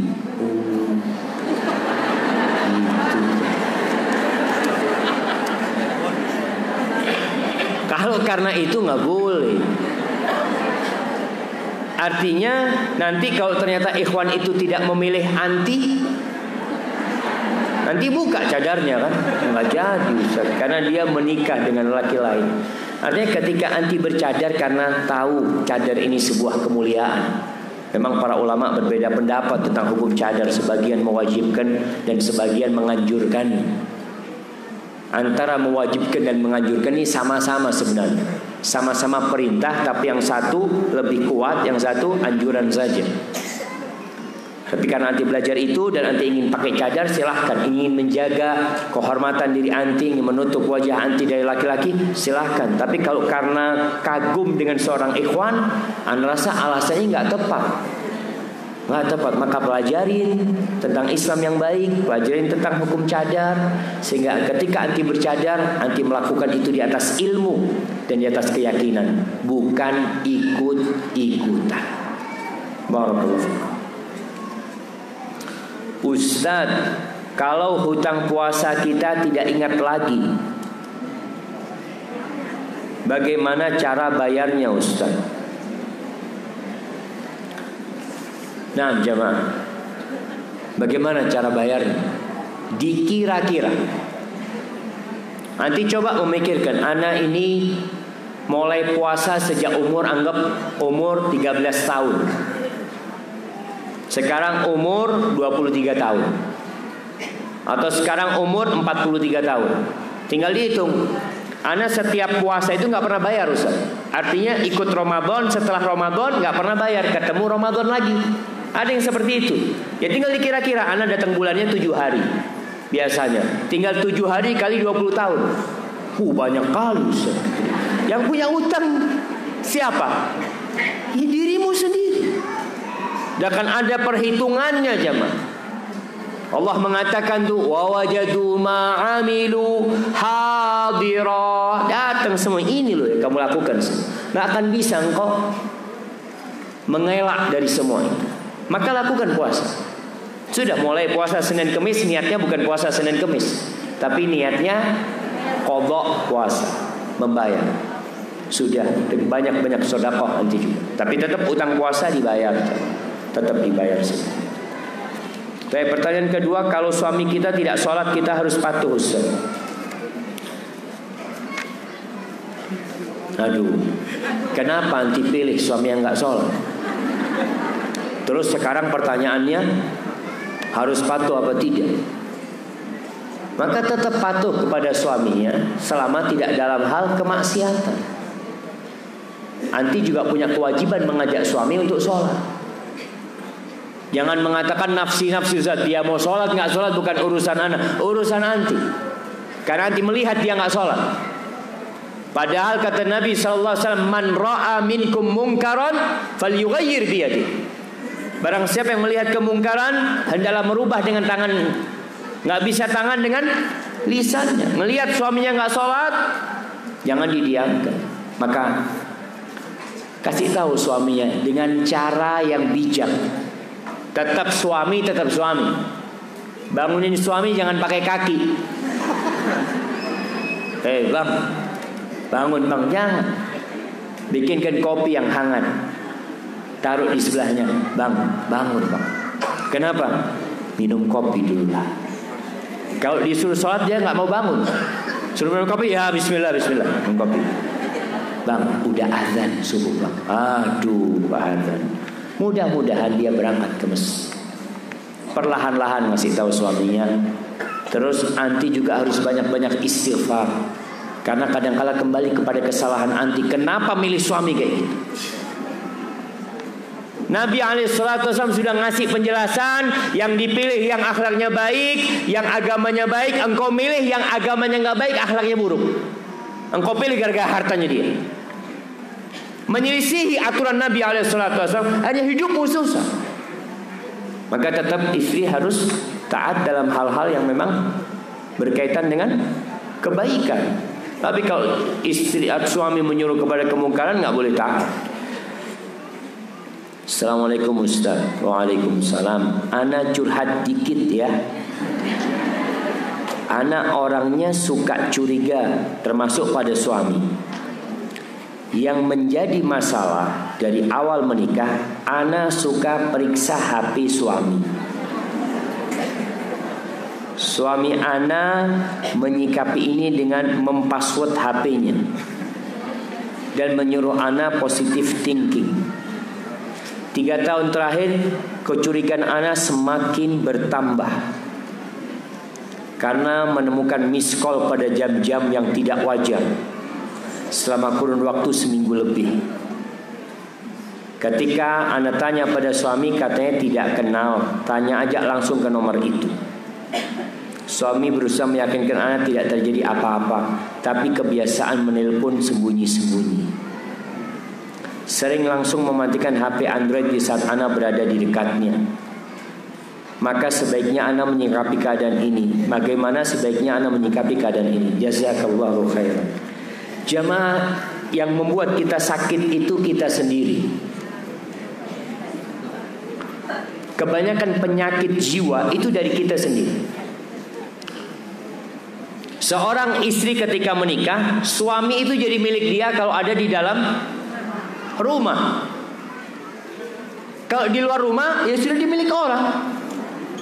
Dia bekerja, dia ketemu sahibnya. Kalau dia ke rumah orang tuanya, jadi milik orang tuanya. Ke rumah adiknya jadi milik adiknya, seperti itu. Jadi seorang istri hendaklah dia husnudzon sama suaminya. Enggak boleh buka HP-nya suami kecuali dengan izin. Jangan suaminya masuk kamar mandi langsung dibuka HP-nya. Kadangkala suaminya kasih password, dikasih sekarang pakai fingerprint. Suaminya tidur, diambil tangannya suami. Buka. Allahu Akbar. Na'udzubillah min dzalik. Maka tugas anti adalah husnudzon sama suami, husnudzon sama Allah Jalla Jalaluhu. Anti perbaiki hubungan anti sama Allah, Allah perbaiki hubungan anti sama suami anti. Karena kalau anti curiga terus sama suami, bisa jadi anti mati penasaran. Ternyata suami anak kawin lagi, Ustaz. Nggak apa-apa dia kawin lagi. Halal apa haram?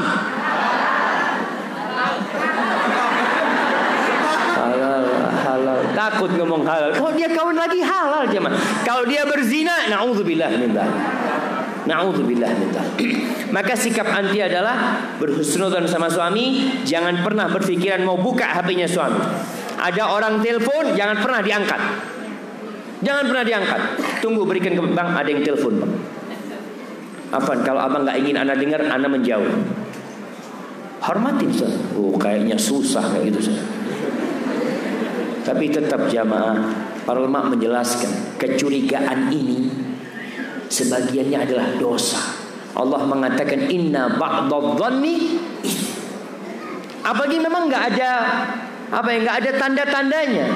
Dari awal menikah dia sudah curiga sama suami. Maka tumbuhkan tadi kalau bicara positive thinking, sudah suaminya di rumah milik dia layani suaminya. Suami keluar rumah, ya sudah urusan dia sama Allah Subhanahu wa taala. Serahkan sama Allah. Hadza wallahu a'lam bissawab. Anda mau bertanya, bagaimana jika seorang wanita yang sudah mengikuti prinsip ahlus sunnah wal jamaah dengan manhajus salafus saleh, lalu ada seorang laki yang ingin meminang dirinya, tapi laki-laki itu belum mengerti apa-apa, Ustaz. Bolehkah wanita ini yang membimbing suaminya? Kalau suaminya begini jemaah, tadi Nabi SAW sudah menjelaskan memilih kriteria suami itu dua dalam hadis tadi ya. Yang pertama akhlaknya baik, agamanya baik, akhlaknya mulia. Kalau suamimu memiliki dua sifat ini, walaupun secara keilmuan dia masih belum, nggak apa-apa. Tinggal anti yang harus siap membimbing dia. Pokoknya dia punya ingin kebaikan, punya semangat untuk berbuat baik. Karena urusannya jamaah, kadangkala suami belum menikah dikasih tahu, engkau siap nggak nanti aku kasih tahu tentang pelajaran-pelajaran agama. Mungkin si perempuan dulu pernah di pesantren atau apa, dia paham agama. Kadang-kala suami siap, begitu pula istri. Istri itu kalau mau dinikahin, dia siap melakukan apa saja. Kamu nanti siap nggak pakai kerudung kalau menikah sama aku? Siap. Siap enggak tiap hari baca 1 juz Al-Quran? Siap. Ketika menikah belum tentu siap. Kita bisa melihat bagaimana Rasulullah SAW 40 tahun di kota Mekah. Beliau itu dapat gelar apa? Al-Amin, orang yang paling terpercaya sih di Mekah itu. Orang-orang Mekah kalau mau titip amanah, rumahnya Nabi Muhammad SAW. Ketika tahun 35 kenabian, 35 dari umur Nabi kita Muhammad SAW, itu terjadi percekcokan di penduduk Mekah tentang peletakan Hajar Aswad. Hampir saja mereka bunuh-bunuhan. Ketika Nabi datang sallallahu ala nabiyina wasallam, apa kata penduduk Mekah? Radina bil amin, kita ridha dengan al-amin. Tapi tatkala umur beliau 40 tahun, beliau mengajak kepada Allah, apa kata penduduk Mekah? Kadzab, majnun, kahin. Kalau sudah urusannya agama, berat kadang-kala jamaah. Mengajak kepada kebaikan, yang dulunya jujur jadi pembohong kata orang-orang Mekah. Maka dia harus benar-benar pertimbangkan calon suaminya. Kalau dia memang orang yang baik, akhlaknya, agamanya baik, hanya saja dia belum mengerti, maka mudah-mudahan gak ada masalah. Nah, Ustaz, kami ibu-ibu sering keluar rumah pakai baju yang bagus dan selalu berdandan dan pakai lipstik. Apakah kami salah, Ustaz? Apa yang sebaiknya kami lakukan, Ustaz? Ibu-ibu kalau keluar rumah, kata Allah, wala tabarrujna tabarrujal jahiliyatil ula. Jangan berias seperti riasan orang jahiliyah ula. Perempuan boleh keluar rumah, tapi kata Allah, wala yubdina zinatahunna. Enggak boleh dia menampakkan perhiasan dia, keindahan dia itu enggak boleh dia tampakkan. Jadi kalau pakai baju enggak apa-apa, pakai baju yang bagus, tapi bukan yang menarik orang untuk melihatnya, yang menutup auratnya baju tersebut. Kemudian pakai lipstik ini termasuk perhiasan yang menggairahkan apa enggak? Ya sudah. Kenapa dipakai? Biar mereka lihat saya cantik, bos. Kadang-kala nenek-nenek itu boleh nggak pakai kerudung? Udah nggak wajib nenek-nenek pakai. Bukan nenek-nenek ya. Kalau nenek-nenek umur 45 tahun masih wajib. Jadi perempuan yang sudah tua renta ya, yang sudah tua renta, allati la yarjuna nikahan, yang sudah nggak ada yang mau nikah sama dia itu boleh nggak pakai kerudung, asalkan tidak berhias. Nggak boleh berhias yang membuat orang lain terjadi. Jadi ibu-ibu silahkan pakai kerudungnya. Tapi kalau yang lipstik, yang mulai dia menampakkan orang-orang sehingga berhasrat sama dia, pakai. Mungkin yang memang kalau bibirnya kering, ada namanya apa namanya? Lip gloss. Ya.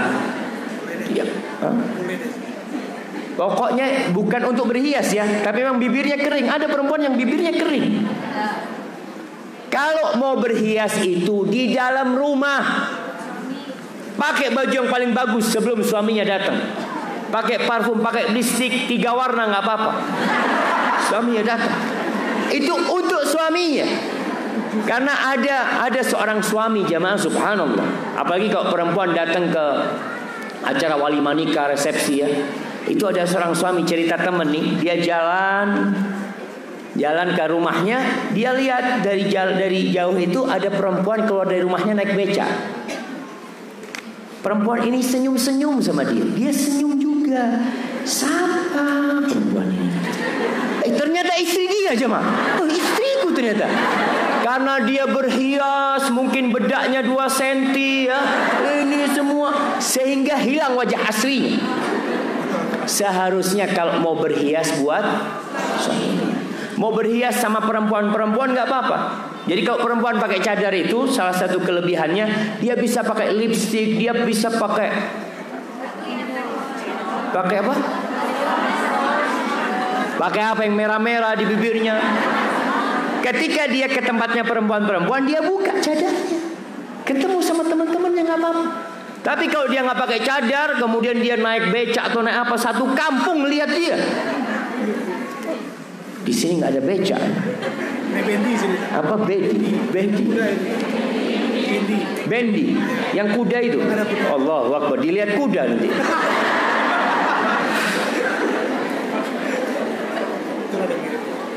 Bagaimana wanita bekerja sebagai guru dan mengajar siswa laki-laki? Ini jamaah tadi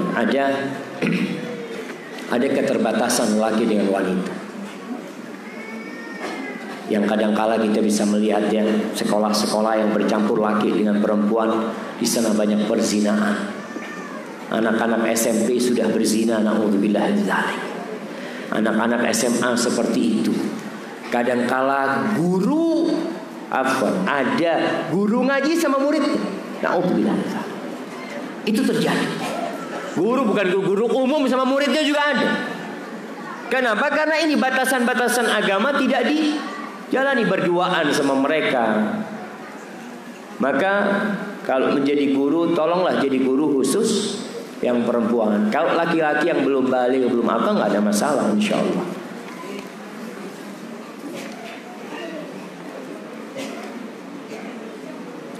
Ustaz, bagaimana hukumnya dakwah bagi wanita? Mohon penjelasannya beserta dalilnya. Jamaah, secara umum hukum laki-laki dengan wanita itu sama. Ketika Allah mengatakan kuntum khaira ummatin ukhrijat linnas, kalian nih semuanya laki perempuan ini sebaik-baiknya umat yang dikeluarkan untuk umat manusia.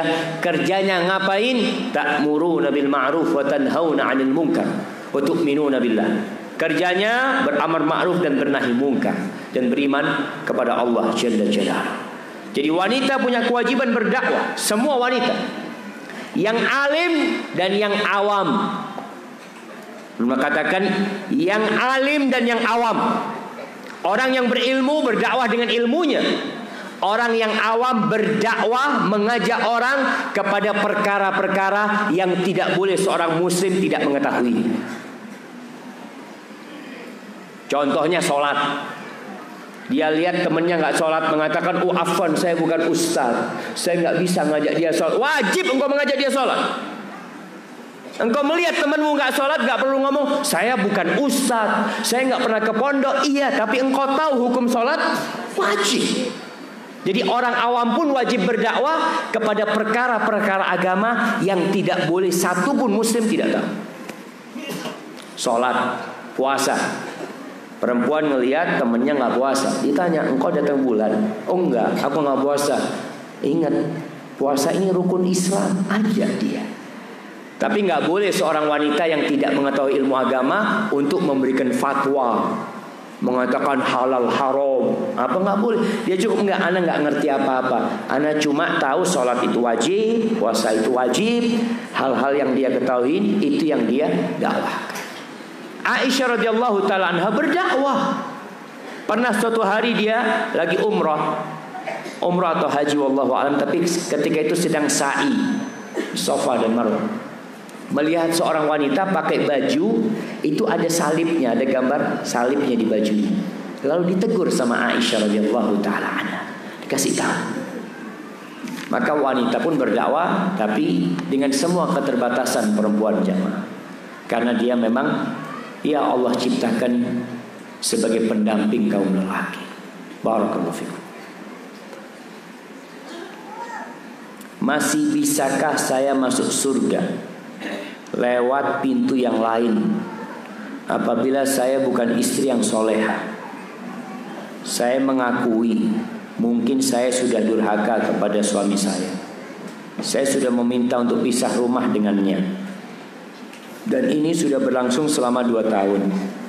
Saya sudah tidak punya rasa lagi sama dia. Setiap bertemu cuma bertengkar, dan itu pun terjadi di depan anak-anak. Karena mempertimbangkan psikis anak saya. Karena mempertimbangkan psikis anak, saya minta dia pergi dari rumah. Oh, berarti rumahnya punya yang perempuan. Iya. Oh, laki-laki itu tinggal rumahnya perempuan, masya Allah. Jadi bisa diusir suaminya, karena rumahnya milik dia. Dan apakah saya harus menikah ulang lagi dengan dia apabila suatu saat hati saya berubah untuk menerima dia kembali? Mohon pembahasannya, Ustaz. Jamaah, yang diomongkan ini belum terjadi perceraian, karena perempuan itu tidak bisa menceraikan suaminya, tapi perempuan itu menggugat suaminya untuk menceraikan dia. Dan ini prosesnya tentunya dengan adanya hakim, mungkin ke pengadilan agama. Kalau memang suami langsung mau mengatakan sudah aku ceraikan engkau, maka selesai urusan. Tapi selama suami belum menceraikan, berarti posisi istri tetap istri. Dan para lelaki juga jamaah, ketika memang melihat istrinya sudah gak mungkin hidup sama dia, istrinya sudah menggugat cerai dengan alasan tadi yang disebutkan, dia mungkin merasa durhaka sama suaminya, hendaklah suami itu menceraikan istrinya. Rasulullah sallallahu alaihi wasallam pernah kedatangan seorang wanita yang mengadukan suamiku itu ya Rasul orangnya baik, agama akhlak aku tidak melihat ada kekurangan di dia, cuma aku ni takut, walakinni akrahul kufra ba'dal Islam, aku takut melakukan kekufuran setelah aku Islam. Dia nggak bisa melayani suaminya, dia benci sama suami, nggak suka sama suami, nggak ada cinta sama suami. Lalu kata Nabi SAW, udah kalau gitu apakah engkau akan kembalikan maharnya? Karena khulu ini gugat cerai dengan mengembalikan mahar. Apakah engkau kembalikan maharnya? Kata perempuan, iya ya Rasulullah. Maka dipanggillah suaminya, diminta untuk menceraikan oleh Nabi SAW. Jadi posisi anti sampai sekarang ini belum bercerai. Kalaupun suami menceraikan, maka ada masa iddahnya. Kalau khulu, masa iddahnya 1 kali datang bulan, 1 kali bersih. Dia udah bersih, dia selesai. Itu khulu, gugat cerai. Tapi kalau itu diceraikan oleh suaminya, maka 3 kali suci. 3 kali suci atau 3 kali datang bulan. Hadza wallahu a'lam bishawab. Assalamualaikum Ustaz. Saya perempuan berusia 20 tahun. Saya sudah tidak perawan lagi, Ustaz. Karena Idul Fitri kemarin saya diperkosa. Apa yang harus saya lakukan? Akan dosa-dosa saya, agar dosa-dosa saya terampuni, Ustaz. Dan apa yang harus saya katakan pada calon suami saya nanti, Ustaz? Apakah saya harus memberitahu atau tidak, Ustaz? Wallahi jamaah, seorang yang diperkosa maka dia tidak berdosa sejati. Tapi yang jadi masalah, kadangkala yang memperkosa dia itu pacarnya sendiri. Artinya dia itu dipaksa sama pacar. Karena kita tahu Rasulullah SAW sudah memberikan arahan, la yakhluwanna rajulun bimra'atin illa wa kana asyaitanu thalithahu. Tidaklah seorang lelaki yang berduaan dengan wanita melainkan setan yang ketiganya. Mungkin wanita ini nggak mau dia berzina, tapi dia dipaksa sama pacarnya, akhirnya dia berzina. Na'udzubillah min dzalik. Allah itu mengatakan wala taqrabuz zina. Allah tidak hanya mengatakan jangan berzina, tapi Allah mengatakan jangan mendekati zina. Deket aja nggak boleh. Jadi cerita dia diperkosa, dia merasa berdosa ini, berarti memang ada peran dia di sana. Artinya peran dia tadi, dia pacaran, dia berangkat berduaan sama pacarnya ke satu tempat, kemudian di sana dia dipaksa untuk berzina, untuk diperkosa oleh pacarnya. Na'udzubillah min dzalik. Atau kisah yang lain, wallahu a'lam bishawab, ana enggak tahu. Tapi yang jelas kalau memang dia diperkosa, dia sampaikan nanti kepada calon suaminya. Kalau ada kejadian, kalau benar dia diperkosa, dia perlu sampaikan hal itu. Karena ditakutkan suaminya tidak siap menerima. Ketika nanti menikah sebagai seorang gadis, tapi ternyata dia udah nggak gadis lagi, maka akan terjadi keributan. Maka sampaikan dengan cara yang bijak.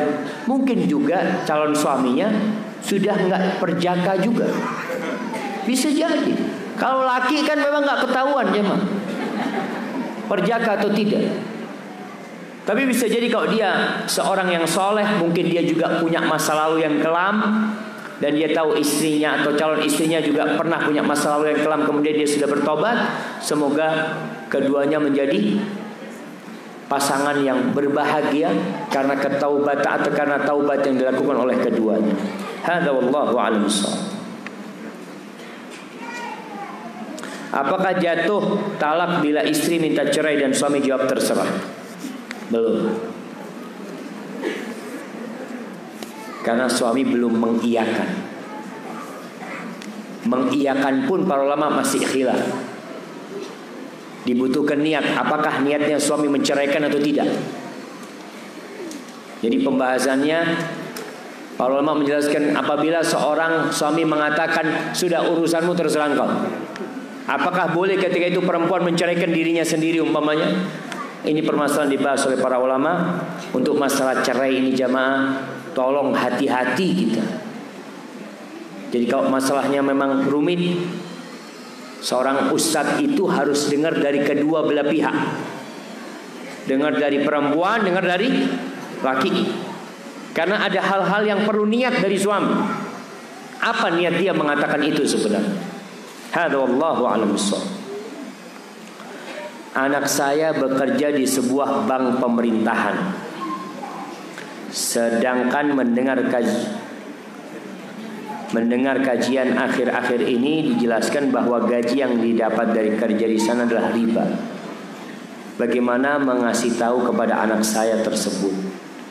Karena ketika dia diterima di situ dulu saya restui, sehingga ini sangat mengganggu pikiran saya.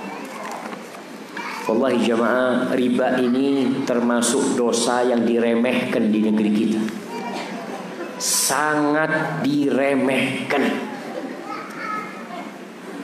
Padahal Allah mengatakan dengan jelas, nggak perlu ada takwil lagi. Allah mengatakan wa ahallallahu al-bai'a wa harrama riba. Allah menghalalkan jual beli dan Allah mengharamkan riba. Selesai sudah. Tapi masih ada orang-orang yang berusaha untuk mengaburkan masalah riba ini.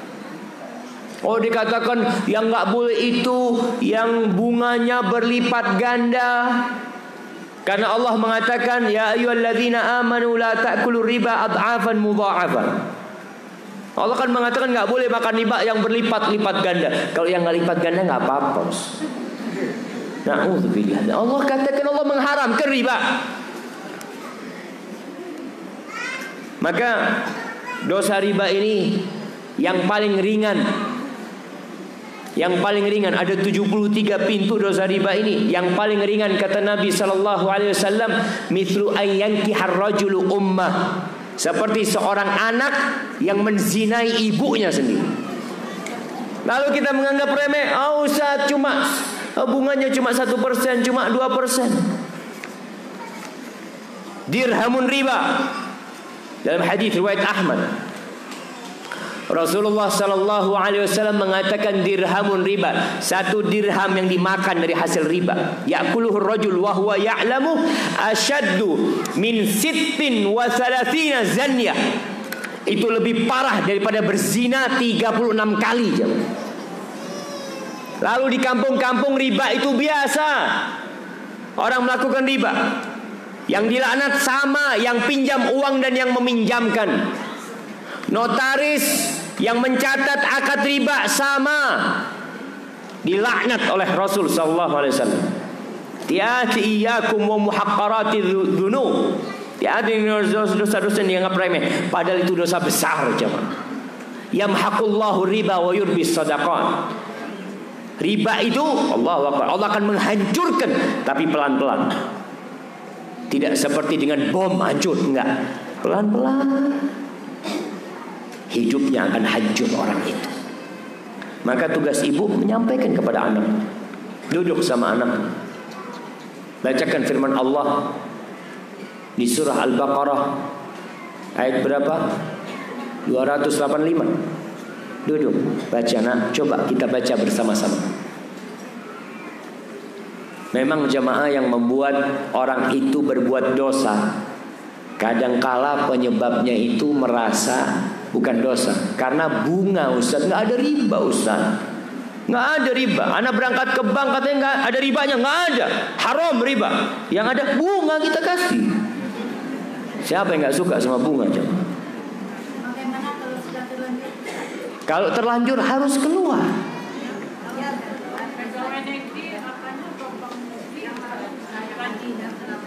Kalau bicara gaji yang ada di bank sana, keluarkan gaji itu.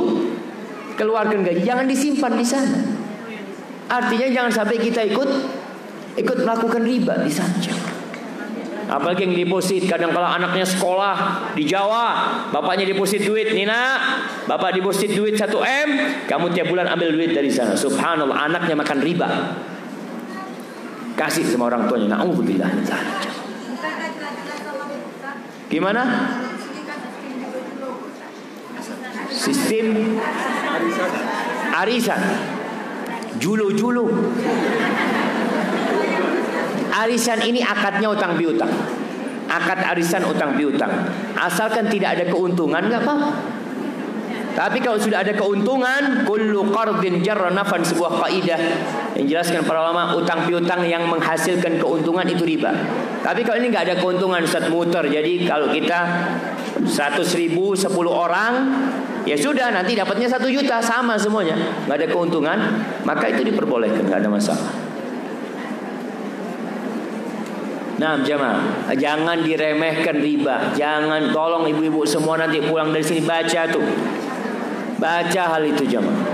Karena di kampung-kampung, Anda nggak tahu, di kampung kita di Jawa itu beberapa tempat itu kalau pagi biasanya ada yang ke pasar bawa buku, bawa kitab, kitab riba.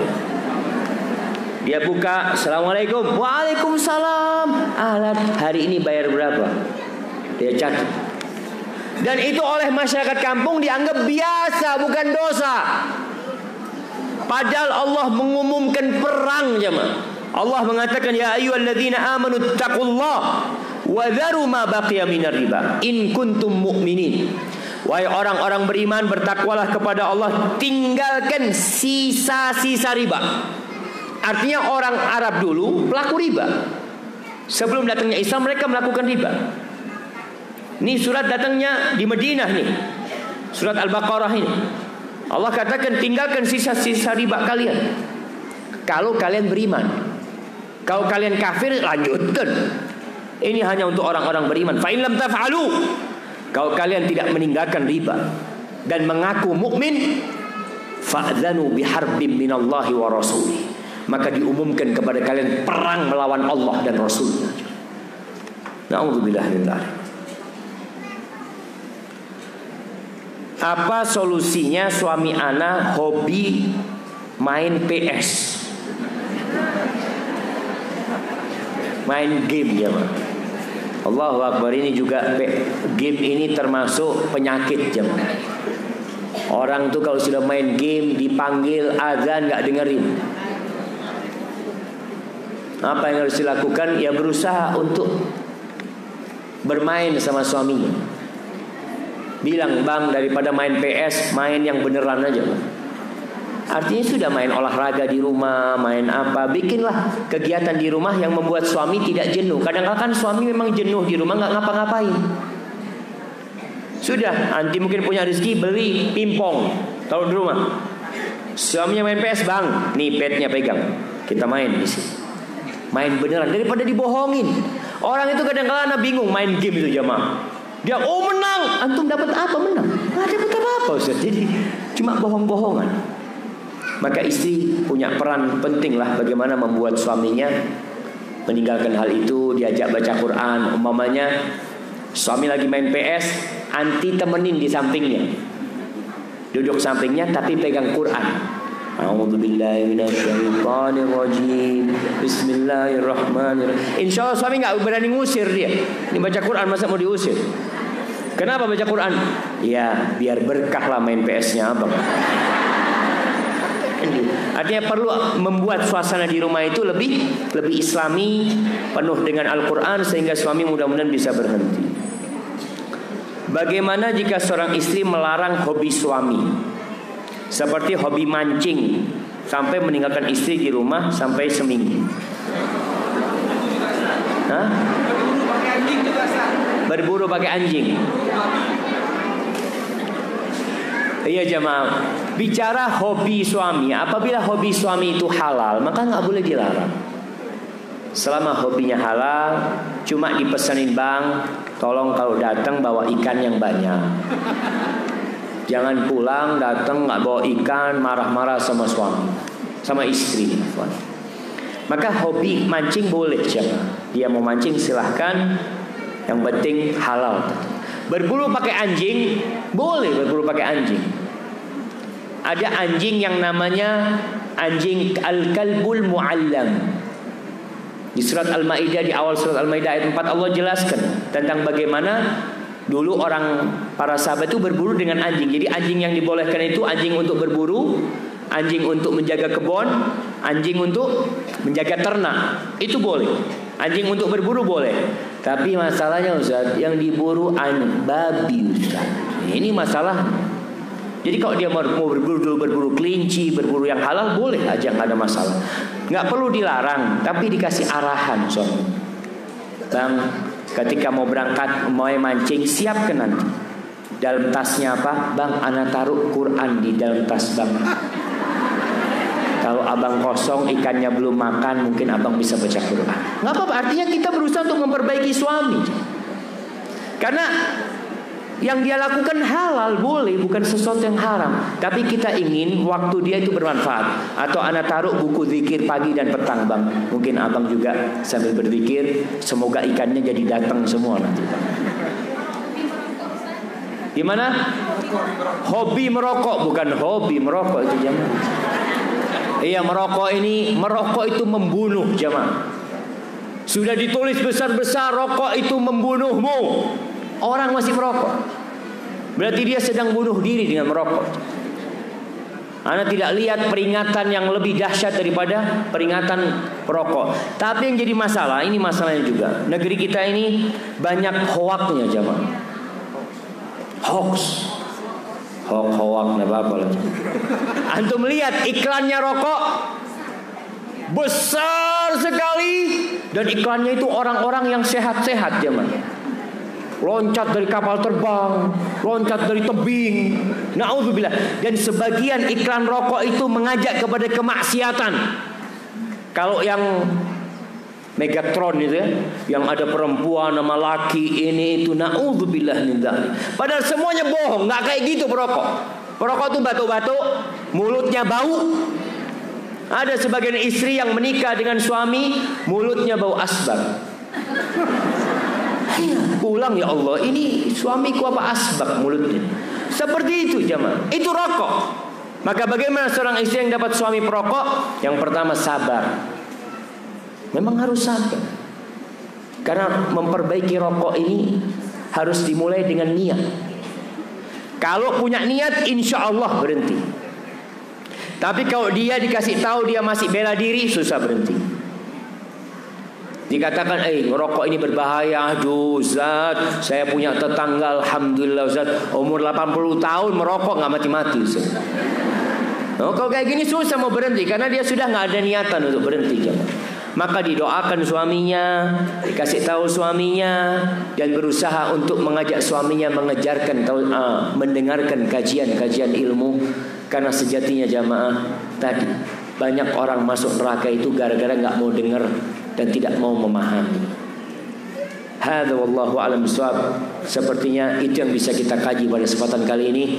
Apabila yang ana sampaikan benar itu dari Allah Jalla Jalaluh, kalau ada yang salah dari jawaban-jawaban ana, itu dari ana aja. Ana mohon maaf, dan ana akan perbaikin kalau memang jawaban ana salah, itu dari diri ana. Allah dan Rasulnya terbebaskan dari kesalahan itu.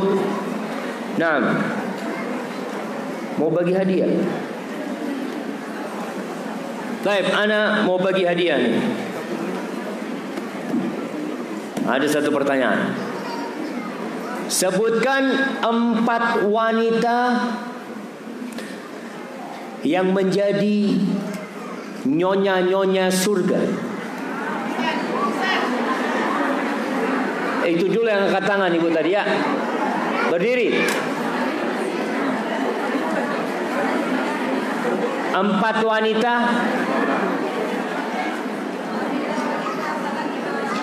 bukan itu pertanyaannya. Nah, silahkan. Siapa? Siti Aisyah. Yang pertama udah salah. Khadijah. Siapa?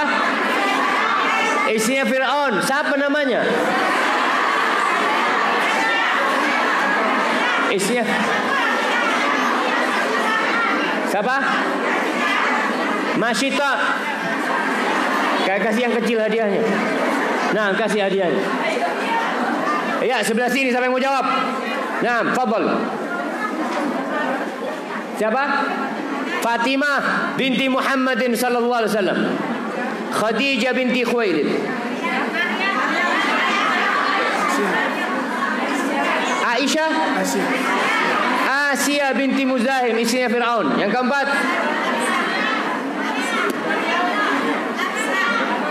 Maryam binti Imran. Pertanyaan selanjutnya. Apa pertanyaannya jemaah? Tadi kita sebutkan satu aja. Pertanyaan yang muda-muda.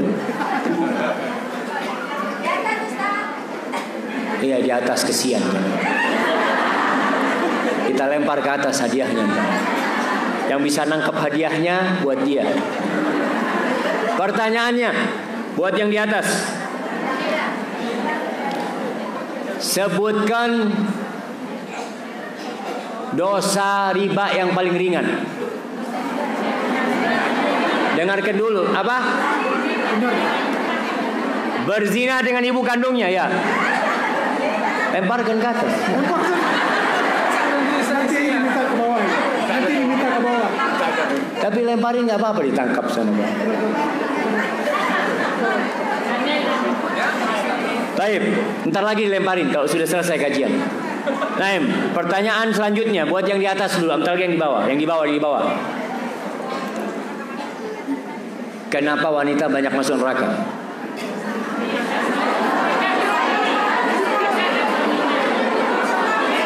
Kufur sama suami. 2. Tidak sholat tepat waktu. Ya jelas lah kalau itulah. 6. Jadi jawabannya banyak yang ngawur jemaah. Tapi nggak apa-apa. Baik, pertanyaan buat yang di sebelah. Ini udah dapat sebelah sini. Baik. Pertanyaannya.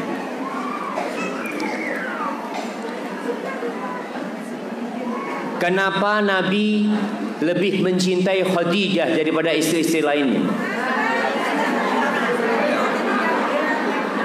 Kenapa?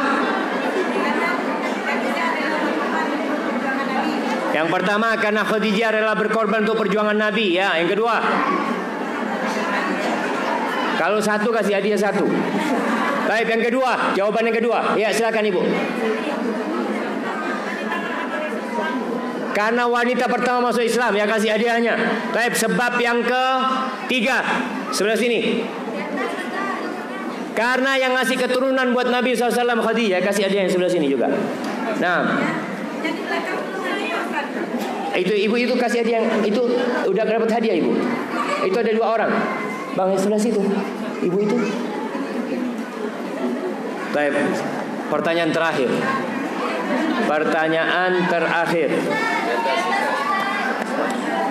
Baik. Sebutkan 7 golongan yang akan mendapatkan naungan dari Allah Subhanahu wa taala pada hari kiamat padang mahsyar. Ya, yang berdiri. Ya. Itu yang pakai cadar ya. Nek. Oke, bagi 2. Nenek dulu 3, Nek. Imam yang adil. Apa? Anak muda yang tumbuh besar bertakwa kepada Allah ya. Yang ketiga. Oke, sisanya yang di belakangnya yang jawab tadi. Kasih hadiah nenek itu. Taib. 2 orang yang berkumpul bertemu karena Allah, berpisah karena Allah. Seorang yang bersendirian kemudian mengingat Allah dan meneteskan air matanya. Taib. Yang kelima. Laki-laki yang hatinya tergantung di masjid. Taib, insyaallah hadiahnya kasih juga. Udah dapat hadiah? Udah dapat hadiahnya? Belum bang, banyak nyangkut hadiahnya di sini nih. Hadza wallahu a'lam bishawab. Mohon maaf atas segala kekurangan. Subhanakallahumma wa bihamdika asyhadu an la ilaha illa anta astaghfiruka wa atubu ilaik. Assalamualaikum warahmatullahi wabarakatuh.